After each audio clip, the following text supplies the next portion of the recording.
जयपुर के दुर्गापुरा स्थित G club में शनिवार देर रात को फायरिंग करने वाले दो शूटर और एक बाइक चालक को पुलिस ने सोमवार देर रात आगरा से गिरफ्तार कर लिया है। तीनों ही गैंगस्टर लॉरेंस के गुर्गे बताए गए हैं। दबोचे गए दो बदमाश बीकानेर निवासी जय प्रकाश उर्फ जेपी व प्रदीप शुक्ला उर्फ बाबा है। तीसरा आरोपी उत्तर प्रदेश निवासी ऋषभ रजवार है। वारदात के बाद तीनों आगरा भाग गए थे। तीनों ने 28 जनवरी की रात को जयपुर में दुर्गापुरा स्थित जी क्लब परिसर पर फायरिंग की थी। अतिरिक्त पुलिस कमिश्नर अजय पाल लामा ने बताया कि करीब 200 संदिग्धों से पूछताछ कर तीनों की पहचान की गई। पुलिस टीमें बीकानेर, श्रीगंगानगर, हनुमानगढ़, पंजाब, दिल्ली व हरियाणा भेजी गई थी।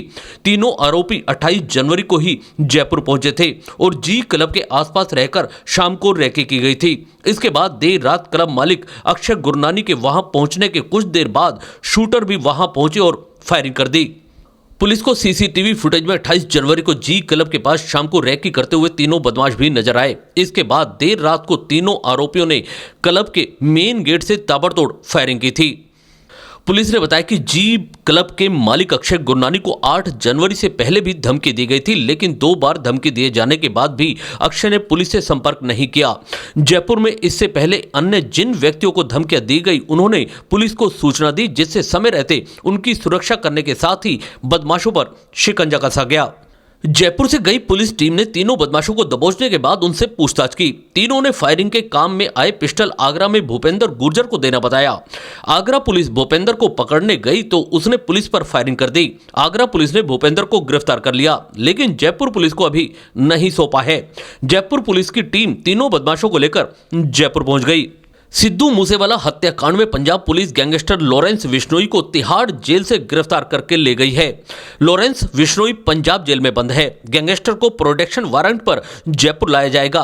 जयपुर में दी गई धमकियों के संबंध में अब उससे पूछताछ की जाएगी। राजस्थान में गंगानगर, बीकानेर, हनुमानगढ़ की तरफ के होने की कुछ इनपुट्स मिले थे। उस आधार पे उन जिलों की पुलिस के साथ संपर्क किया गया। साथ ही इन अपराधियों के द्वारा अपराध कारित करने के बाद फेसबुक पे कुछ पोस्ट डाल के क्लेम किया गया कि ये वारदात इनके द्वारा कराई गई है। उन सब को मॉनिटर करने के लिए साइबर टीम और टेक्निकल टीम को भी इस काम में लगाया गया। सीएसटी की टीम्स को एक्टिवेट किया गया। ये सारी टीम्स की एक्सरसाइज के बाद जो फील्ड से इंफॉर्मेशन मिल रही थी, जो जेल से इंफॉर्मेशन पुलिस के पास आई, जो ग्राउंड में इनका जो क्रिमिनल नेटवर्क है उस क्रिमिनल नेटवर्क से जो इंफॉर्मेशन आई और जो साइबर एनालिटिक्स से हमारे पास जो इंफॉर्मेशन आई, उस इंफॉर्मेशन से एक लीड पुलिस को मिली। उस लीड में हमारी टेक्निकल टीम के साथ साथ बीकानेर पुलिस का अहम रोल रहा। बीकानेर पुलिस ने भी ये इनपुट हमसे शेयर किया। उस इनपुट के आधार पे इनकी आगरा में होने की जानकारी बदमाशों के में से किसी एक बदमाश के होने की जानकारी पुलिस को मिली थी। ये इन्फॉर्मेशन आगरा पुलिस के साथ शेयर की गई। राजस्थान के ही है वहाँ डीसीपी सोमेंद्र मीणा, उनके साथ ये इन्फॉर्मेशन शेयर करी गई। उन्होंने वहाँ अपनी टीम को एक्टिवेट किया और इन अपराधियों का पता लगाया। यहाँ से 2 टीमें रवाना करी गई, एसीपी चिरंजी लाल और एसीपी खलील अहमद के साथ आगरा के लिए टीमें भेजी। इन टीमों ने आगरा पुलिस ने जो इनपुट दिया गया था आगरा पुलिस को, उस इनपुट के आधार पे आगरा पुलिस ने 3 लोगों को एक जगह से पकड़ा। वो तीनों ही आरोपी जो थे वो तीनों आरोपी इस घटना में शरीक थे। उनसे फर्दर पूछताछ में ये सामने आया कि इन अपराधियों के द्वारा जो हथियार काम में लिए गए हैं, उन हथियारों को किसी चौथे अपराधी के पास वो हथियार मौजूद है। सीएसटी टीम, जो खलील अहमद वाली टीम वहां तब तक पहुंच चुकी थी। सीएसटी की टीम और आगरा पुलिस की टीम ने जब ये चौथी जगह रेड करी तो वहां चौथा अपराधी मिला, जिसके पास 3 हथियार, 6 मैगजीन और कुछ कारतूस मिले। उसको आगरा पुलिस ने आर्म्स एक्ट में बंद किया है। उस अपराधी का नाम है भूपेंद्र गुर्जर, जो वहीं का रहने वाला है। आगरा में ही जैतपुर थाना क्षेत्र के पास का एक गांव है, वहाँ का ये अपराधी भूपेंद्र रहने वाला है। बड़ा गांव है, बाहा थाना पड़ता है आगरा। इसके अलावा जो 3 अपराधी शुरू में पकड़े थे उसमें एक बाल अपचारी है जिसकी उम्र है 15 साल। ये बीकानेर का रहने वाला है। बीकानेर में 10 जनवरी को एक घटना हुई थी, फायरिंग की, गाड़ी में तोड़फोड़ करके फायरिंग करी गई थी। उसमें कुछ लोगों के साथ साथ ये बाल अपचारी भी निरुद्ध हुआ था। चूंकि ये बाल अपचारी था, इसको बाल सुधार गृह में भेजा गया और वहां से बाल अपचारी होने की वजह से इसकी जल्दी जमानत होती है। 25 जनवरी को इसकी जमानत हुई है इस बाल अपचारी की। इसने अपने एक दूसरे साथी अपराधी जिसका नाम है ऋषभ, जो मूल रूप से तो उत्तराखंड का रहने वाला है लेकिन कुछ समय से बीकानेर रह रहा है। ये दोनों अपराधी आते हैं जयपुर 27 तारीख को। 27 तारीख को ये जयपुर आते हैं। इनका संपर्क जेल में, जब ये जयप्रकाश एक कोई बाल अपचारी है, जब जेल में ये बाल अपचारी का किसी अपराधी से संपर्क होता है, वहां भी एक अन्य बाल अपचारी पहले से निरुद्ध है जो संपर्क में है ऋतिक बॉक्सर। वहां इनका ये प्लान बनता है और जेल से छूटते ही इमीडिएट वो बाल अपचारी और ऋषभ ये दोनों आते हैं जयपुर। और जयपुर में मानसरोवर इलाके में एक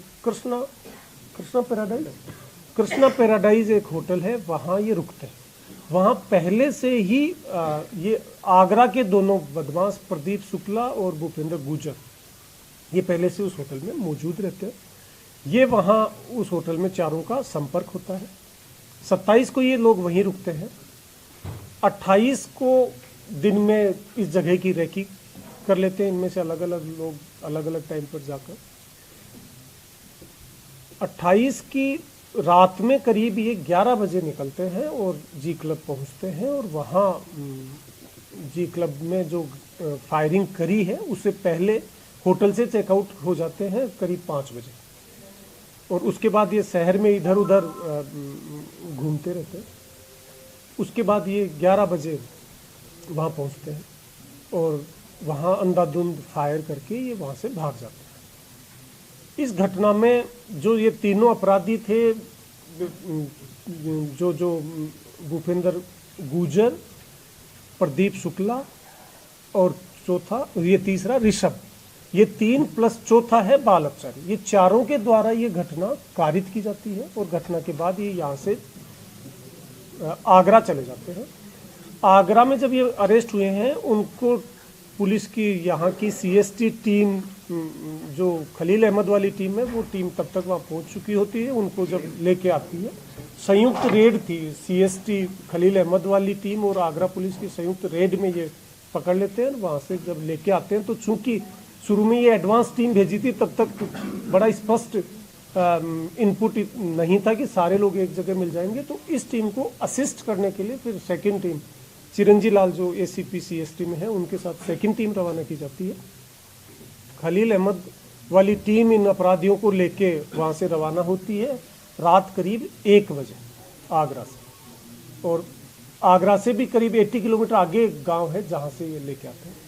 और आगरा में फिर चिरंजी लाल वाली टीम भी खलील अहमद की टीम को मिल जाती है। वहाँ से ये चारों अपराधियों को लेके टीम रवाना होती है। 3 अपराधी, चौथा बाल अपचारी, चारों को लेके रवाना होती है। बट ये जो एक अपराधी इसमें है भूपेंद्र गुर्जर, उसका चूंकि आर्म्स एक्ट में वहाँ मुकदमा दर्ज करके UP पुलिस उसको अरेस्ट कर लेती, तो उसको वहाँ छोड़ देते हैं और ये तीनों को लेके रवाना होते हैं। सवेरे करीब 7:30 बजे के आसपास जवाहर सर्किल का, क्योंकि ये थाना जवाहर सर्किल का ये अपराध है, तो जवाहर सर्किल थाना इनको लाना था। आगरा रोड से जब जवाहर सर्किल लाने के लिए गोनेर रोड पे रवाना होते हैं। गोनेर रोड पे पहुंचने के बाद ये कौन सा होटल है जगह? सूर्य पैलेस होटल से थोड़ा पहले इसमें ये जो ऋषभ अपराधी है, ये अचानक बोलता है, इस तरह की स्थिति पैदा करता है कि उसको लघु शंका और शौच जाना है, तुरंत गाड़ी को रोका जाए। तो पुलिस ने गाड़ी रोकी। इसको जो ही उतारते हैं तो पीछे जो दोनों भी वो इस सोच के लिए कहते हैं कि हमें भी उतरना है। और क्योंकि ये 2 दिन से टीमें लगातार फील्ड में थी, कुछ पुलिस की टीम थकी हुई भी थी, टीम की संख्या भी कम थी। ऐसे में ये पुलिस कर्मी का वेपन छीन के ऋषभ पुलिस पे फायर करता है। उसके जवाब में चिरंजी लाल और खलील अहमद के द्वारा पहले हवा में फायर किया जाता है, उसके बावजूद वो जब फायर करता है तो फिर पुलिस को भी फायर करने की नौबत आती है। पुलिस के द्वारा जवाबी फायर किया जाता है, उसमें इन तीनों अपराधियों के गोली लगती है, जिसमें ये तीनों अपराधी चोटिल हुए हैं। तीनों का एसएमएस हॉस्पिटल में इलाज जारी है।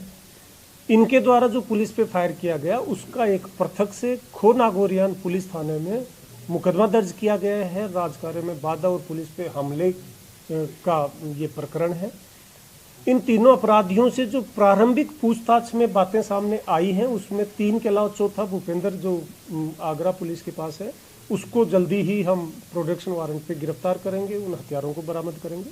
साथ ही साथ इस कॉन्स्पिरेसी में बीकानेर बाल सुधार गृह में भी एक बाल अपचारी निरुद्ध है, जो इस घटना में जो बाल अपचारी है उसका साथी है।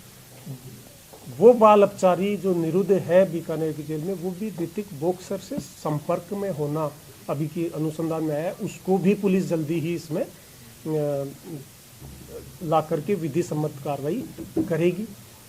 इसके अलावा इस प्रकरण में ऋतिक बॉक्सर के द्वारा जो फेसबुक पे पोस्ट डाल के क्लेम किया गया कि ये वारदात उसने कराई है, प्रारंभिक अनुसंधान से बात स्पष्ट हुई है कि वारदात उसने कराई है।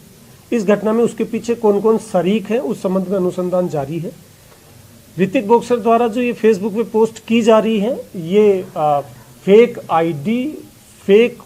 आईडी से लिए हुए मोबाइल सिम और फेक आईडी से लिए हुए इंस्ट्रूमेंट, उनका यूज करते हुए इंटरनेट को यूज किया जा रहा है और इंटरनेट पे वीपीएन बना करके ये कॉल की जा रही है। वीपीएन बना करके ही वीपीएन के मार्फत ही ये पोस्ट डाली जा रही है, जिससे कि वो अपनी लोकेशन को हाइड कर सके, क्योंकि वीपीएन से आप कई अलग अलग सर्वर्स के थ्रू आप अपनी कॉल को रूट कराते हो, उस वजह से ये अपनी लोकेशन को हाइड करने में सफल हो रहा है। लेकिन उसके बारे में भी पुलिस को महत्वपूर्ण क्लू लगे हैं, बहुत जल्दी वो पुलिस की गिरफ्त में होगा।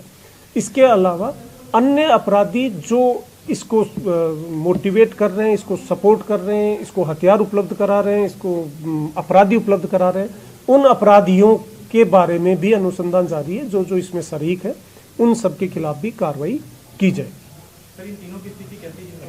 जो तीनों इसकी पुलिस फायरिंग में जो घायल हुए हैं उनका उपचार जारी है, अभी आउट ऑफ डेंजर है तीनों। सर, इस बारे में कोई कंफर्मेशन है कि तीनों लॉरेंस बिश्नोई गैंग के हैं कि नहीं? यहाँ ये अभी तक के अनुसंधान से ये स्पष्ट हुआ है कि इनका कहीं ना कहीं कनेक्शन लॉरेंस बिश्नोई से जुड़ा है। एक सर ऋतिक बॉक्सर की तरफ से एक और फेसबुक जो मैंने अभी बताया, बिल्कुल लगातार पुलिस की जो साइबर टीम है वो साइबर एनालिटिक्स से इनकी हर पोस्ट कहाँ से ये ऑपरेट कर रही है, कहाँ से जनरेट हो रही है, उन पे काम कर रहे हैं। अभी जो पोस्ट आप जिसकी चर्चा कर रहे हैं वो पोस्ट जो ही डली है वो पुलिस के संज्ञान में है और वो पोस्ट भी अगेन वीपीएन यूज होते हुए डाली गई है, इसलिए उसको पिन पॉइंट लोकेशन उसकी अभी एस्टेब्लिश नहीं हो पाई है।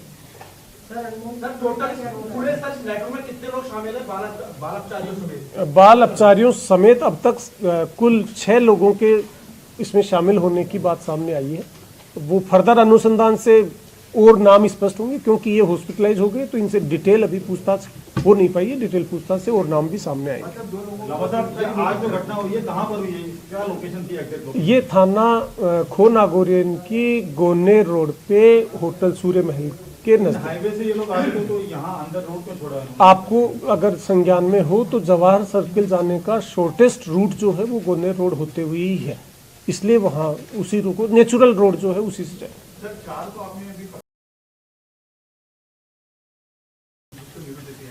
निरुद्ध ऑलरेडी है, वो पहले से निरुद्ध है जेल में। जेल में रहते हुए ये हमने जो बाल अपचारी को निरुद्ध किया है उसका जेल में उससे संपर्क हुआ, उस दौरान ये कॉन्स्पिरेसी रची। मुठभेड़ आप बता रहे हैं, तो एक बार में ये जो मुठभेड़ आप बता रहे हैं दोनों के बीच में, तो क्या कोई पुलिसकर्मी थी इसमें, कोई घायल हुआ? नहीं, पुलिसकर्मी कोई घायल नहीं हुआ। सर, रात को 10 बजे बाद विशेष नाकाबंदी रहती है, 12 बजे बाद फायरिंग की गई, अपराधी दूसरे राज्य में फरार हो गए, सब नाकाबंदी पुलिस। तो आप ये तो समझ पा रहे होंगे कि वारदात में जो वाहन यूज हुआ है उस वाहन से ये नाकाबंदी को क्रॉस नहीं किया है, और वो जो तफ्तीश से स्पष्ट हुआ है कि वारदात करने के बाद हर आधा किलोमीटर पे नाकाबंदी नहीं होती। नाकाबंदी शहर में कुछ स्पेसिफिक पॉइंट्स पे एग्जिट आउट वाले पे की जा सकती है। उस नाकाबंदी का ही प्रभाव था कि इनको वो अपनी वारदात में काम में लिया हुआ वाहन वहां छोड़ना पड़ा। उसके बाद वहां से पैदल निकले हैं, जो पुलिस के शुरुआती अनुसंधान में भी ये तथ्य आए हैं कि वहां से पैदल आगे जा रहे हैं। पैदल आगे जाके इन्होंने कोई ऑटो पकड़ा है और ऑटो से ये फिर आगे निकले। जो ये गाड़ी छोड़ के गए ये चोरी की है या ये ऋषभ की मोटरसाइकिल। 12 बजे बाद जो ये डिस्को और ये जो बार खुलते हैं, ये सीएम साहब भी कह चुके हैं कि 12 बजे बाद इन्हें बंद कराया जाए। क्या इसके लिए कोई एक्स्ट्रा कोई प्लानिंग आपकी तरफ से? बिल्कुल, जब से ये निर्देश आए हैं उसके बाद से, क्योंकि पहले ये बार 24/7 का इनको अधिकृत लाइसेंस था। जब से राज्य सरकार के निर्देश आए हैं उसके बाद से 12 बजे से पहले समस्त बार और क्लब बंद कराए जा रहे हैं और आगे भी बंद कराए जाते रहेंगे। घटना में जो शूटर्स जो है इनका संपर्क हुआ जेल के अंदर नाबालिगों का इनका कितने में? नहीं, जेल में संपर्क इन शूटर्स का नहीं हुआ। शूटर्स का संपर्क हुआ है यहीं फर्स्ट टाइम इन शूटर से ये लोग जयपुर में मिले हैं। जो मैंने अभी पैराडाइज होटल जो बताई है वहाँ ये फर्स्ट टाइम मिले। उससे पहले जेल में जो बाल अपचारी है वो ऋतिक बॉक्सर के संपर्क में है। ऋतिक बॉक्सर ने ये शूटर यूपी से इनको उपलब्ध कराए। 8 जनवरी को एफआईआर में जो दर्ज है, पहली थ्रेट आई थी रोहित गोदारा की, देन उसके बाद थ्रेट आती है दोबारा आती है लॉरेंस की, एफआईआर में दर्ज है सर। उसके बाद सर इसने पुलिस में शरण ले ली। तो पुलिस मोटिव यही था कि इनके बीच में क्या चल रही थी, डीलिंग चल रही थी? नहीं, इस तरह का कोई बात सामने नहीं आई कि कोई इनके आपस में डीलिंग चल रही हो। उसने इस चीज को इतना गंभीर नहीं लिया, क्योंकि आप तो उस एफआईआर को देख रहे हैं।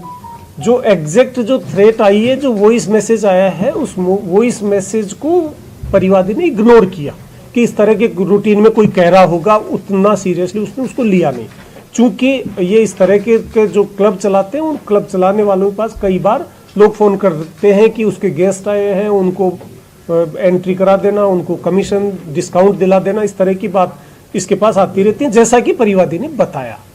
परिवादी का ये कहना है कि उस थ्रेट को उसने सीरियसली लिया। जयपुर से आगरा तक किसकी मदद से पहुंचे और कैसे पहुंचे, किस साधन से पहुंचे? वो अभी अनुसंधान कर रहे हैं। सर, एक रोहित गोदारा लगातार सर जयपुर पुलिस के लिए बड़ा चैलेंज बनता जा रहा है सर, चाहे व्यापारियों को लगातार रंगदारी से धमकी देने की बात हो या सर जैसे यहाँ अपने गैंग के लोगों को भी छुपा कर इस तरह के जो अपराधी हैं जिनके द्वारा जयपुर में व्यापारियों को धमकी देने के जो प्रकरण पिछले 2 साल में सामने आए हैं, उसमें आपके ध्यान में होगा पूर्व में लॉरेंस बिश्नोई द्वारा एक व्यापारी को धमकी दी गई थी। उसमें पुलिस ने लॉरेंस बिश्नोई और उसके साथी संगियों को लाके बंद किया था। उसके पश्चात रोहित गोदारा के द्वारा सिप्रापत इलाके में एक व्यापारी को गत वर्ष धमकी दी गई थी। उसमें 10 लोगों को गिरफ्तार किया गया, जिसमें धमकी दिलवाने वाले से लेके जो एग्जीक्यूट करने की, उस धमकी को एग्जीक्यूट करने की फिराक में थे, उन तक, उसके शूटर्स तक को बंद किया गया। खुद रोहित गोदारा, क्योंकि अभी तक पुलिस का जो तफ्तीश से जो तथ्य आए हैं उसमें ये तथ्य है कि रोहित गोदारा हिंदुस्तान से बाहर है, उस वजह से रोहित गोदारा इसमें बंद नहीं हो पाया। इसके अलावा समस्त उसमें बंद हो गए। उसके बाद जो ये रिसेंट ट्रेंड अचानक पिछले 2 महीने से जयपुर शहर में कुछ लोगों को जो धमकी दी गई है, 6 लोग हैं टोटल, उनकी धमकियों में धमकी जिसके द्वारा दी गई, उसके बाद उन व्यक्तियों को जिनको धमकी मिली है उनको पर्याप्त सुरक्षा पुलिस ने उपलब्ध कराई है। ये जो फायरिंग का इंसिडेंट हुआ है, अनफॉर्चुनेटली ये जो धमकी दी गई थी, इसका जो पीड़ित है, पीड़ित ने पुलिस से संपर्क किया नहीं था, इसलिए यहाँ सुरक्षा उपलब्ध नहीं थी। इस धमकी के बाद इन लोगों ने जयपुर में जो इनके जो टारगेट हैं, जिनको धमकी देके डराने के लिए फायरिंग करके उनको डराया जा सकता था या उनको हर्ट किया जा सकता था, उसके लिए जयपुर शहर में इन्होंने अपने फुट सोल्जर्स को तैयार करने की कोशिश करी, यहाँ के अपराधियों से संपर्क करने की कोशिश करी, लेकिन वो पुलिस का ही दबाव था कि जो लोग भी उनके संपर्क में थे वो कोई भी इनकी इन वारदात को अंजाम देने के लिए तैयार नहीं हुआ। इन लोगों के द्वारा बाहर से लोगों को तैयार किया गया। और इसमें बड़ा दुर्भाग्यपूर्ण है कि ये जो मैं बाल अपचारी जिसको बता रहा हूँ, इसकी उम्र अभी ये पूरा 15 साल का भी नहीं हुआ है, अभी भी 15 साल फरवरी में हो गए। और 15 साल कि बच्चे का माइंड वॉश करके उससे किस तरह की घटनाएं करा लेते हैं ऐसे अपराधी, और वो भी बाहर से आके यहाँ कर जाता है। यहाँ का कोई भी अपराधी इनके कहने पे और इनके निर्देशों पे यहाँ घटना करने की हिम्मत नहीं है। बाल अपचारी सर एसएमएस में है क्या अभी? बाल अपचारी भी एसएमएस में है, उसको भी कोई नहीं लगी। नाम आता है, ये जेल से अपना कैसे चला रहा है नेटवर्क? वो बाहर की जेल में है और उसका जो भी नेटवर्क है उसका पूरे का खुलासा किया जाएगा इनकी तफ्तीश से। प्रोटेक्शन वारंट पर लाया जाएगा। इनकी तफ्तीश से अगर उस अपराधी के खिलाफ भी कोई इंक्रिमिनेटिंग एविडेंस आएंगे तो पक्का उसको लाया जाएगा। सर, सोशल मीडिया पर चिरकुट पुलिस की तारीफ हो रही है कि ऐसे अपराधियों को सीधा एनकाउंटर कर देना चाहिए। जो कोई भी अपराधी है उस अपराधी के खिलाफ हमेशा कानून सम्मत कार्रवाई होनी चाहिए, विधि विरुद्ध कार्रवाई कभी करने का कोई प्रयास भी नहीं होना चाहिए। कानून सम्मत कार्रवाई इस घटना में भी करी गई है और आगे भी कानूनी कार्रवाई की जाए। के नाम से कॉल आया था, ये बता रहा है जो परिवादी, उसके बाद भी जो कॉल आया था वो अपने आप को बता रहा था कि लॉरेंस बिश्नोई है। कौन था वो बंदा लॉरेंस? हाँ, चूंकि वो जो कॉल आया है वो कॉल इसके पास ना तो रिकॉर्ड है ना उसकी कोई डिटेल, लेकिन परिवादी का ये कहना है तो उसके खिलाफ चूंकि अब 3 आरोपी जो इसको एग्जीक्यूट करने वाले वो पुलिस ने अरेस्ट किए हैं तो उसके फर्दर इन्वेस्टिगेशन से सारी चीजें साफ हो जाएंगी और अगर इसमें किसी का भी रोल पाया जाएगा तो उसके खिलाफ कार्रवाई होगी। विदेश में रहकर सर अपना कंट्रोल कर रहे हैं और लगातार 2 महीने जैसे आप बता रहे हैं ये चलन बढ़ गया है, तो विदेश में रह के जिस तरह रिमोट किया जा रहा है अपराध को और अपराधी पैदा हो रहे हैं और गंभीर बात है नाबालिग पैदा कर रहे हैं जैसा आप कह रहे हैं, तो क्या पुलिस इस दिशा में काम कर रही है? तो दाऊद वाली स्टाइल होगी, दाऊद बाहर बैठा हुआ अपराध कर रहा है। जो भी इसमें बाहर बैठ के जो लोग अपराध कर रहे हैं उसके लिए इंटरपोल को भी लूप में लिया गया है। दूसरी सेंट्रल एजेंसीज जो है उनसे भी हम लगातार संपर्क में हैं ताकि इन पे भी जो विधि सम्मत कार्रवाई की जा सके। बदमाशों के डर से बताते नहीं है कि उनके पास कोई फोन आया, उनके लिए आप क्या कहेंगे? मेरा ये मानना है कि जिस किसी भी अपराधी के द्वारा कोई भी अपराध संबंधी एक्सटोर्शन थ्रेट कोई किसी के पास आता है तो इमीडिएटली पुलिस से संपर्क करे, पुलिस को सूचित करे, क्योंकि आपने भी ये पिछले घटनाक्रम में ये देखा होगा कि जिनके पास भी ऐसी थ्रेट आई है वो पूरी तरह सुरक्षित है, उनका पर्याप्त सुरक्षा की व्यवस्था पुलिस ने करी है। अनफॉर्चुनेटली इस पर्टिकुलर इंसिडेंट में इस घटना को परिवादी ने सीरियसली नहीं लिया, तो उसने यही समझा कि कोई नशे में कोई दारू पी के कोई ऐसे ही बकवास कर रहा होगा, ये समझ के उसने पुलिस को बताया नहीं।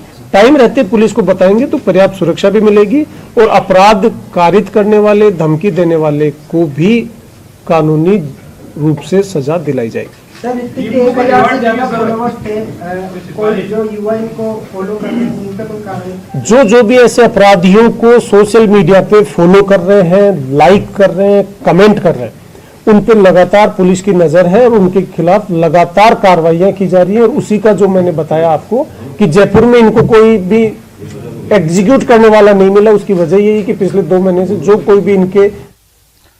राजधानी जयपुर से एसीपी अजयपाल लांबा की प्रेस कॉन्फ्रेंस आप सुन रहे थे और